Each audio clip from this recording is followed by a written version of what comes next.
deficit reduction plan very challenging, warn MPs. Government plans to further reduce the deficit are very challenging, the Commons watchdog has warned, and it called for more details of the impact of the measures on government finances. The Public Accounts Committee said making additional cuts to non-protected areas of spending would be testing, and should not be underestimated. It has published its response to the new whole of government accounts. The Treasury said there had been unprecedented transparency. The whole of government accounts, WGA, are a consolidated set of financial statements for the UK public sector, based on the accounts of some 3,800 public sector organisations. They are intended to show what the government owns, owes, spends and receives. It is the fourth year they have been published. The Public Accounts Committee, made up of a cross-party group of MPs, has given its verdict on the audited accounts for 2012-13. Significant challenge. The report said, the government has currently delivered only half of its plan measures to balance public sector income and expenditure, fiscal consolidation measures. The experience in the delivery of consolidation measures to date, where for example the planned increases in tax revenues have not been realized, also show that the government will face a significant challenge in delivering the next phase of the consolidation. Although the WGA is an essential tool for parliamentary accountability, it did not offer Parliament real visibility over the delivery and impact of plans to cut the deficit, the MPs said. The report recommended the WGA should be used to set out the impact that deficit reduction policies are having on public finances to give MPs a better idea of how the measures are working. Margaret Hodge. Committee Chairwoman Margaret Hodge says the scale of the task should not be underestimated.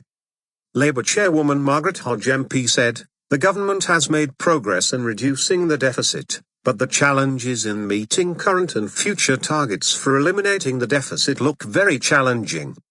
The Treasury plans that, by the end of the current Parliament, some £126 billion of consolidation measures will be achieved from a combination of spending cuts, some £100 billion, and increased tax revenues, around £26 billion. However, tax revenues have not been increasing as expected and, although the spending cuts are being delivered, officials are less clear where the savings have been made. She added, the challenge in delivering further fiscal consolidation measures during the next Parliament should not be underestimated. Currently some £250 billion of over £700 billion public expenditure, on state pensions, health, schools and overseas aid, is protected from spending cuts, and tax receipts continue to be well below forecasts.